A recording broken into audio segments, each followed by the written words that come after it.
국면 자체가 달라졌다고 말씀드릴 수 있겠습니다. 보수적으로 봐도 누구나 레드라인 넘어서는 안 될 선이라고 했던 6차 핵실험을 오늘 북한이 강행한 것입니다. 자세하게 의미를 분석하겠습니다. YTN 정치안보 전문기자입니다. 김주환 기자 나와 있습니다. 어서 오십시오. 안녕하세요.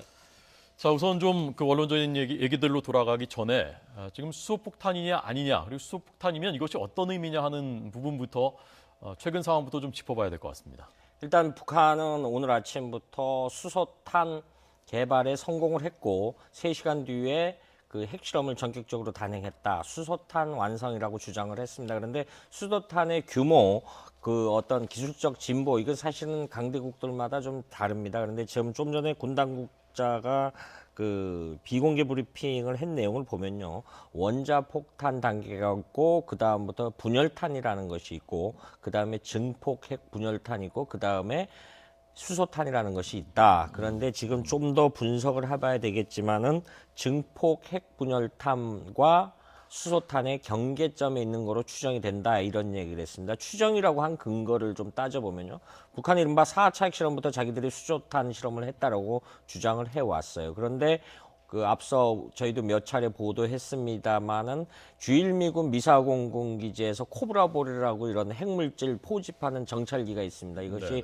동해상공에서 떠서 방사능 물질을 포집해서 크립톤이라든가 이런 뭐 동위원소를 분석해 봐야지 정확히 알 수 있다라는 것인데, 문제는 북한이 3차 핵실험으로부터 어떤 이 핵 갱도에 대한 밀폐 그 기술이 굉장히 높아져서 잘 포집이 안 되는 한계 사항이 있다. 그러니까 이것이 북한이 주장하는 이른바 수소탄이라고 하는 단계까지는 좀 더 그 분석이 필요하다, 이렇게 볼 수 있겠죠. 네, 지금 어느 정도 위력이냐, 그게 수소탄까지 가느냐 안 가느냐를 지진의 규모, 인공지진의 규모하고 거기에서 이제 비롯되는 강도에 따라서 킬로톤이 몇 그렇습니다. 킬로톤이냐에 따라서 우리가 분석해 왔지 않습니까? 네. 그 규모로 봤을 때는 어떻게 보시나요? 지금 오늘 군 당국은 한 50킬로톤, 미국 지진청은 규모 6.3, 이 정도면 한 100킬로톤. 좀 쉽게 설명을 하면요, 1킬로톤이 TNT 1000톤을 말합니다. 그런데 네. 1킬로톤이 폭발을 하면 반경 500m 이내의 모든 생명체가 다 재가 된다라고 합니다. 반경 몇 미터요? 500m 이내요. 그러면데 히로시마와 나가사키에 1945년 폭탄이 터졌을 때 히로시마는 15킬로톤. 그런데 나가사키는 20킬로톤. 그러니까 나가사키 기준으로 하면은 2.5배의 위력이다. 그런데 오늘 중국 당국의 발표를 보면 그 주변이 다 붕괴됐다라는 표현을 썼어요. 그러니까 위력의 강도를 즈음해 볼 수 있을 것 같고요. 네. 참고로 수소탄 이력이 이제 미국과 과거 냉전 때 소련이 개발한 거를 보면은 1952년도 미국이 처음 태평양상에서 했을 때 그때 히로시마의 450배 위력이라고 했습니다. 그 위에 이제 1958년, 1960년대 당시 소련이 개발했고 지금도 보유한 거로 전해지는 짜르분바라는 폭탄은 무려 히로시마 위력의 3,800배. 그래서 미국과 소련은 과거 이렇게 핵무기 감축, 그 솔트 협정이라든가 솔트 2라든가 부시 행정부 들어서 감축, 이런 지구상에 이런 가공할 무기가 없어지는데 사실상 기술력은 보유하고 있고, 하지만 실제 어떤 실전 배치라든가 이런 거에 대해서 여부가 없는데, 어찌됐든 간에 수소탄이라는 게 주는 굉장히 인류를 굉장히 위협할 수 있는 폭탄을 북한이 자신들이 만들었다라고 주장하는 것 자체가 굉장히 주변, 우리 대한민국뿐만 아니라 주변 국가에 큰 위협으로 다가왔다, 이렇게 볼 수 있는 거죠. 네. 자, 조금 다시 한번 좀 정리를 해보겠습니다. 5차 핵실험, 1년 전에 있었던 핵실험이 10킬로톤이었습니다. 그리고 오늘 이 6차 핵실험이 대략 50킬로톤 정도로 추정된다라는 게 지금 군 당국의 발표고요. 그리고 2차 대전 때 히로시마, 나가사키에 떨어졌던 그때 원자폭탄이 20킬로톤? 네. 20킬로톤. 그러니까 그때에 비해서 2.5배. 2차 대전 그때 히로시마, 나가사키에서 목숨을 잃은 사람이 8만 명. 즉사가 8만 명이었고요. 즉사가 8만 명이었고요. 그 위에 어떤 방사능 낙진을 해서 숨진 사람이 네. 25만 명, 30만 명 지금도 있는데, 참고로 말씀드리면 핵폭탄의 위력은 인류가 그때 처음 사용해 봤는데 지상에 이 충돌로 해서 파격시키는 것이 아니라 네. 공중에서 폭발을 시키거든요. 예. 그래서 오늘 오전에 북한이 이거에 대한 위협적인 발언을 했죠. 어떤 수십 미터나 수킬로 상공에서 초강력 EMP탄으로도 활용할 수 있다. 이 부분에 대해서 굉장히 위협적인 발언을 이어갔었죠. 그렇게 되면 더 위력이 커질 수도 있다, 피해가 그렇죠. 커질 수 있다는 얘기고.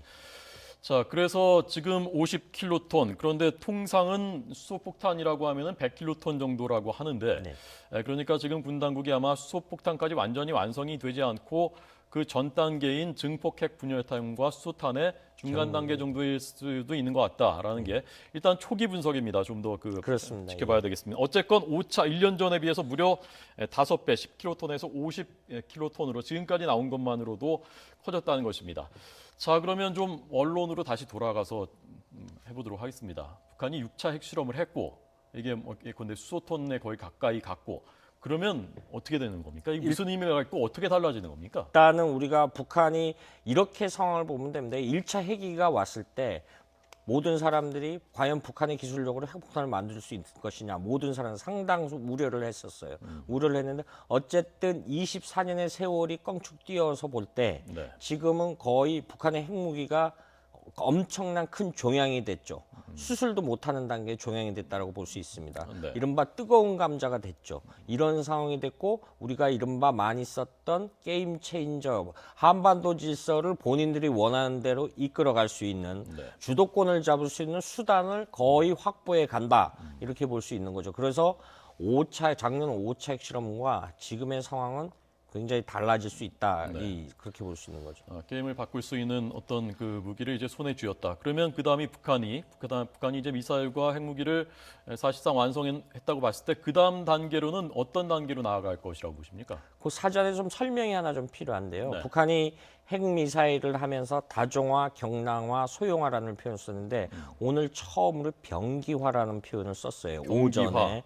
그러니까 발사체인 미사일에다가 탄도를 장착할 수 있는 무기를 내서 사실상 전문가들 분석에 따르면은 실전 배치가 가능하다라고 보는 거죠. 사실 좀 이 앞으로 나아갈 바가 뭐냐면은 미국이나 일본을 향해서 발사를 하지만 미사일이 멀리 나간다는 것은 사실 우리는 이미 북한의 핵 위협의 사정권 안에 이미 들어간 지 오래됐다. 네. 역설적으로 우리가 이런 그 세력 균형이 추가 무너지게 되면은 우리가 역설적으로 자칫 잘못하면 북한의 핵인질이 될 수 있다. 이런 우려까지 갈 수도 있는 상황이 이제 도래할 수 있는 거죠. 네.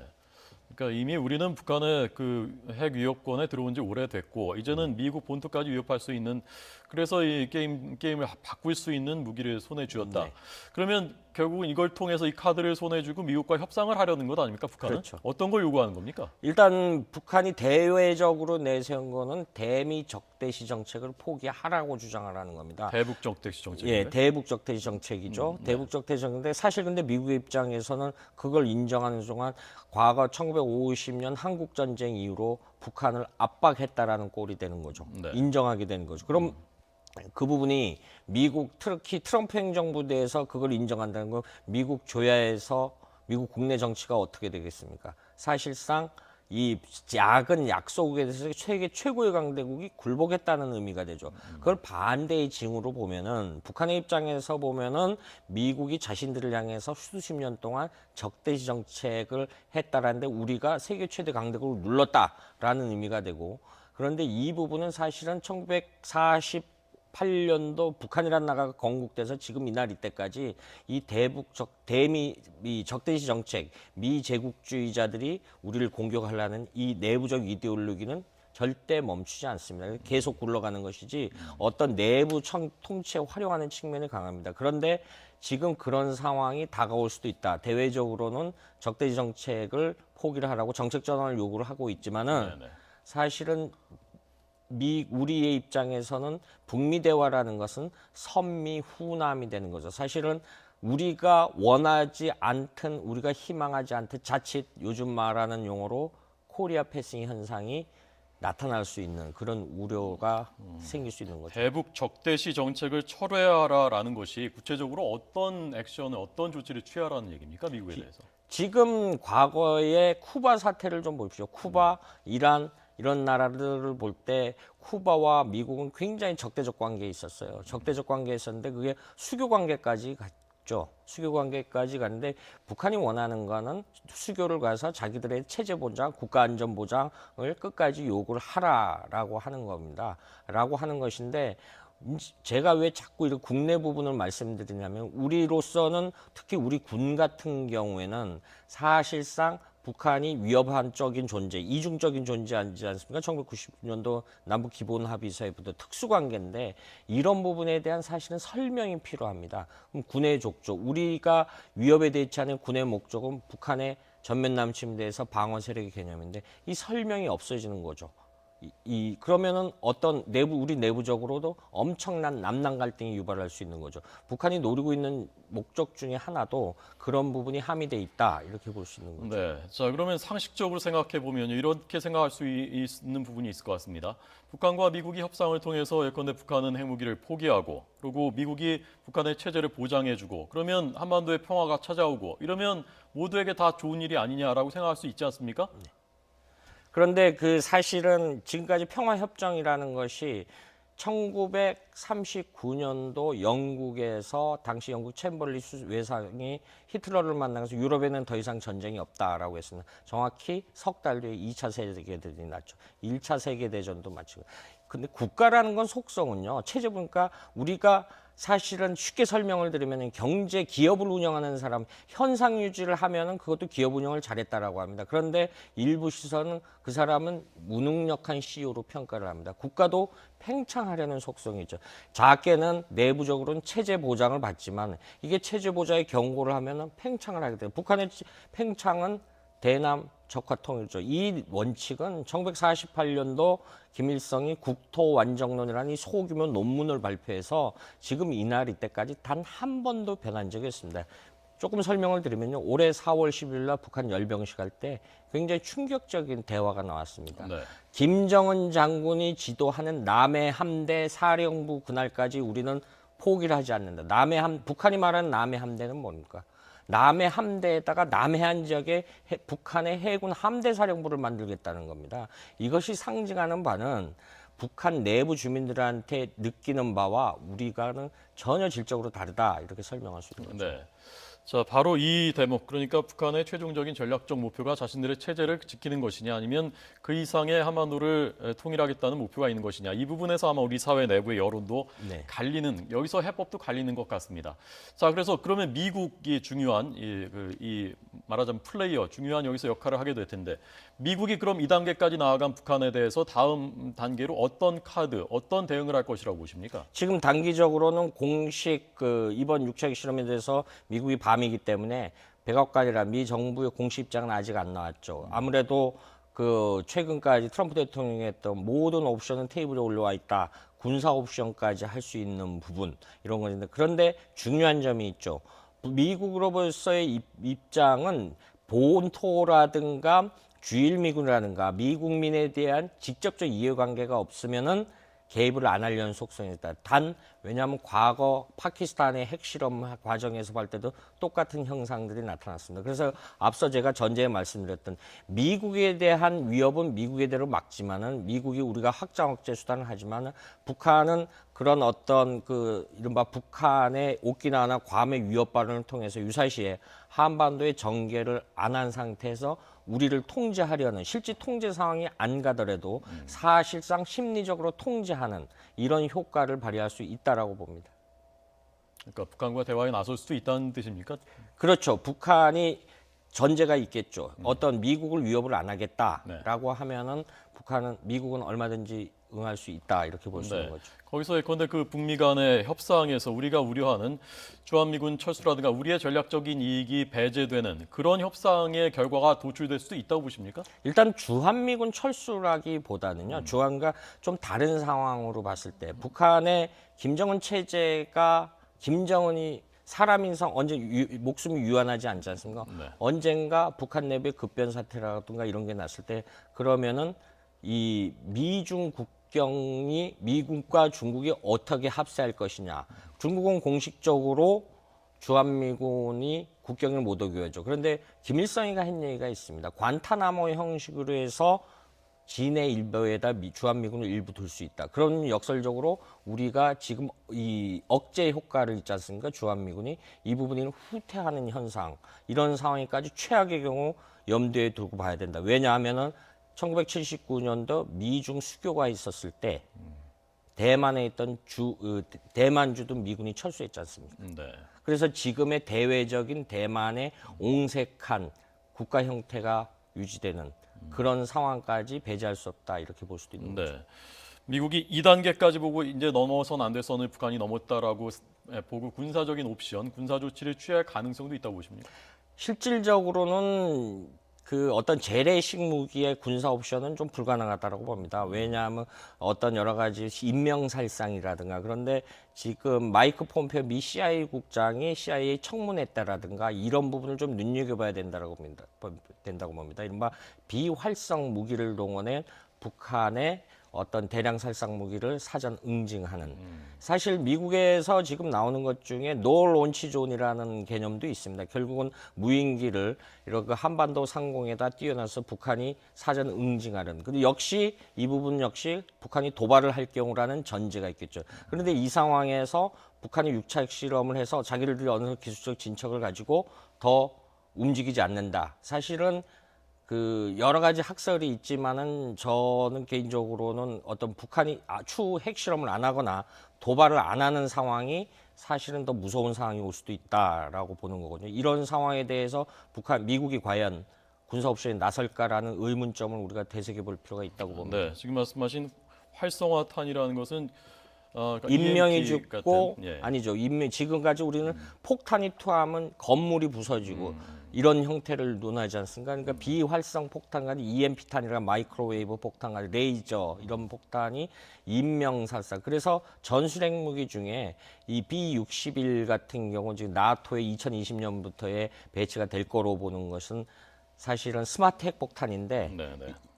그러니까 인명살상은 하지 않고 그러니까 인명살상은 하는 무력화시킨다는 거죠. 인명살상은 그렇죠. 인명살상 최소화시키고 어떤 장비나 설비를 무력화시키는 이런 형태의 군사 옵션을 선택할 가능성도 있다. 자, 이렇게 보는 거죠. 다음 하나만 더 짚어보겠습니다. 중국이 또 중요한 변수지 않습니까? 그래서 늘 지금 문재인 대통령이 가장 강력한 응징 또 가장 강력한 대북 제재를 오늘 또 언급했는데 결국 그게 석유 북한의 생명줄이라고 하는 석유를 끊는 건데 그건 결국 중국이 해줘야 되는 건데 중국이 2단계에서 그러면 거기에 응할 가능성이 있다고 보시는지 아니면 다른 중국이 내놓을 수 있는 카드는 어떤 게 있다고 보시는지? 중국은 이른바 쌍중단 이상의 선언적 위해로의 옵션을 안 취할 가능성이 큽니다. 왜냐하면 지금 많이 송유관을 잠그면 북한이 항복할 것이다라고 하는데 실제 잠궜을 때 그 외에도 북한이 버티면 어떻게 할 것이냐. 중국이 그다음에 대북 레버리지가 하나도 없는 거죠. 네. 중국은 기본적으로 단기적으로 볼 때 오는 10월 19차 전국인민대표자대회 때까지 북한이 현상 유지해 주기를 바랄 겁니다. 왜냐하면은 한반도 통일은 중국은 원하지 않습니다. 네. 왜냐하면은 북중 국경에 미군이 주둔하게 된다는 상황은 중국으로서는 악몽으로 간주합니다. 이유는 그 안보 위기를 국방비를 대응하기 위해서 어마어마한 양의 비용이 들어가기 때문에 중국은 절대 원하지 않기 때문에 이 상황, 이 체제가 유지되기를. 근데 역설적으로 북한은 이 내부에서 이런 핵실험을 하든가 이 북한식의 레드라인을 안 벗어나는 그런 현상이 나타나고 있는 거죠. 네. 자, 마지막으로 오늘 북한 조선중앙통신이 조선중앙TV가 보도를 하면서 이례적으로 앞에 무슨 회의를 해서 거기서 김정은이 재가했다라고 하면서 거기에 북한 실세들이 다 나왔단 말입니다. 그 사진 좀 보면서요. 어떤 부분 이게 무슨 의미인지 어떤 부분에 주목해야 되는 건 좀 설명을 좀 듣겠습니다. 지금 오늘 이제 동그란 원형 테이블에 앉았지 않습니까? 김정은부터 해서 뭐 대외 수반이라고 하는 김영남 최고인민회의 의장이 있었고요. 화면에 이제 잠시 보면은 왼편에 있는 사람 나이가 한 90에 가까운 분이고 김영남이죠. 예, 명목상 국가원수입니다. 예, 그리고 이게 이제 화면에 보면은 결제한 거죠. 사인 예, 오늘 했는데 오늘 저 사인이 김정은 개인의 이름이 아니라 중앙당 정치국 중앙위원회 상무위원회라고 돼 있습니다. 상무위원회는 저게 이제 일종의 조선노동당이 집단 지도 체제 형식을 밟아서 다항기구 편제 포면 최고 기관입니다. 북한의 노동에서 이 국가안보, 북한식의 국가안보를 위해서 김정은이 혼자 독단적으로 결정한 것이 아니다. 네, 지금 오른쪽에 최룡현 노동당 부위원장이 보이고요. 지금 군복입은 황병선 인민군 북한군 총정치국장. 아무래도 지금 뒷모습 보이는 게 박봉주 내각 총리. 이렇게 해서 5명이, 저 5명이 상무위원입니다. 그러니까 저 모델은 중국 공산당의 모델을 일부 차용했다. 그런데 역설적으로 북한은 모든 의사결정은 김씨 일가, 지금 와서는 김정은이가 모든 걸 다 한다. 그런데 네. 저는 대외적으로 좀 보여주기 위한 어떤 쇼잉이라고 볼 수도 있겠죠. 그러니까 당정군 순회들이 다 모여 있고 거기에 명목상 국가원수도 모였고, 네. 그래서 여기서 하여간 그 결정을 내렸다. 조금 권위를 더 싣기 위한 그런 것 쉽고 같다. 내부적으로 이제 북한 주민들 내부의 어떤 체제 선전용으로도 우리가 이제 오늘 쭉 북한 방송을 보면 설명이 있었지 않습니까? 자기들은 그런데 오늘 굉장히 눈에 띄는 거는 또 하나 억제라는 표현을 안 썼어요. 그러니까 북한은 2014년부터 공개적으로 얘기를 했죠. 우리는 억제용으로 이걸 만드는 것이 아니다. 동방의 핵 강대국이라게 되겠다라고 분명히 여러 차례 설명을 하고 있죠. 이런 부분을 비춰볼 때 오늘도 억제, 자기들이 방어용으로 만든 것이 아니다라는 것을 반증한다 이렇게 볼 수 있는 거죠. 네, 알겠습니다. 자, 하여튼 김주환 정치안보 전문기